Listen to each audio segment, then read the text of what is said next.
So I don't think it's a secret that I'm a fan of Horizon Forbidden West. I think it's the best looking game graphically on console still to this date. And I don't think it's a secret that I'm not a fan of Aloy as an interesting main character, but I keep coming back to that world because of the detail and the exploration opportunities and the gameplay and the upgrades and just the sense of presence in the world because of that detail. So Horizon Zero Dawn got an upgrade. If you own the game, it's $10. If you don't own the game, you buy it. It's a brand new game. So if you haven't played this series, you start with the first game on your new PlayStation 5 this holiday.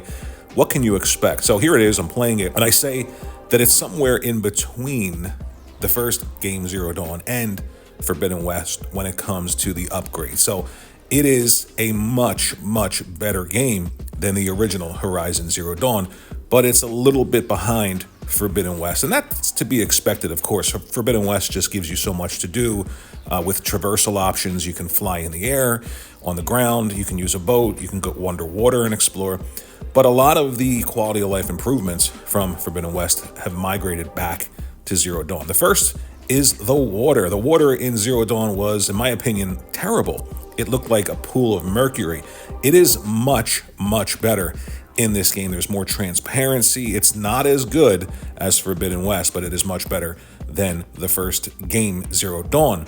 A lot of the quality of life improvements that I talked about, like being able to sort of crouch down, move through these thickets here, and you can actually now feel them brush up against the DualSense controller like you could in Forbidden West. That made its way over to the game. And the idea of picking up objects without having to go through that animation every time bending down to pick things up. You can set that to off in the settings, so it's very, very quick when you're picking up stuff to sort of do upgrades and things like that. Now, when it comes to character models, they've been upgraded quite a bit, and the textured detail in the environment carries over to the detail in the characters, and more importantly, their clothing. I noticed early on that I could spot all the little individual hairs in one of the cloaks that one of the characters was wearing, and the cutscenes themselves are just so much sharper when you're watching those in-engine cutscenes.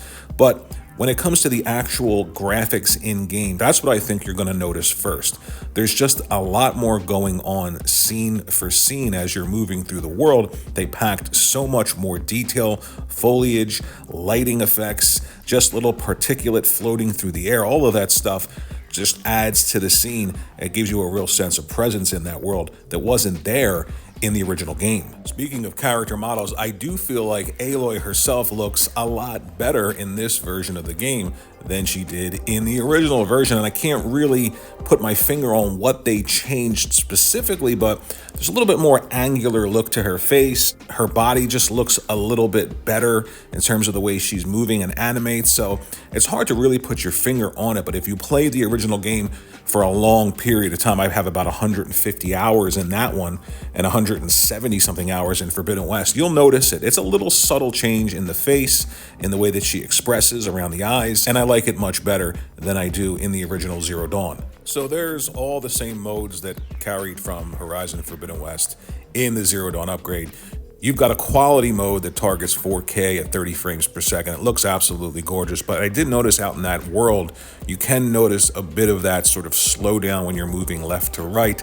There's also a performance mode, 1800p at 60 frames per second, and I didn't notice too big of a difference between those two modes. Just like in Forbidden West, the performance mode is the way you want to play the game, and there's tons of detail there, and there's tons of detail in the performance mode here with the Zero Dawn remaster.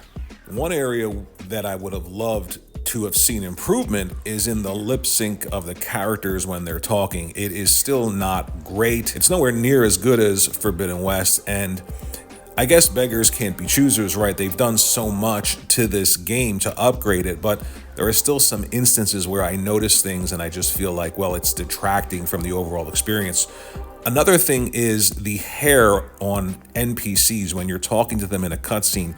There isn't that motion that's in Aloy's hair. So I was talking to somebody in a cutscene, and as the person moved their head left and right, their hair just stayed stiff and literally clipped through their shoulder as they were turning their head. But with Aloy, it's very expressive. It moves. There's physics applied to her hair, and it wasn't applied to everyone else's in the game. And I know that's a lot to ask with everything else that they've done to bring this game closer to the look and the feel of Forbidden West. But those are just some things that stood out to me as I was playing through the game. So let's go ahead and include some screenshots so you can see the actual detail in the game and the character models. The lighting system itself has been completely overhauled, and I think that is the real standout because it adds so much to the scene and everything is interactive. It looks incredible when you're playing it. The reflections just look absolutely incredible. Aloy has that more expressive face. You can see each pore while when she's wet and comes out of the water, you can see the water running down her face if you zoom in. And if you actually just pause the game and go into photo mode,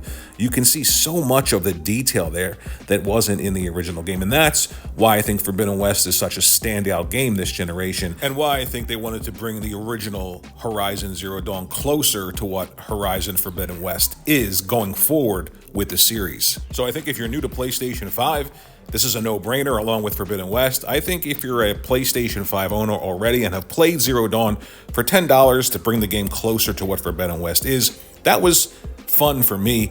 I don't see that as an issue, but let me know in the comment section below if you've played the original game, if you've gotten this upgrade, if you're excited about it, and if you see all the things that I've talked about in this video. Thanks for watching it. Think about liking and subscribing to the channel, and I'll see you in the next video.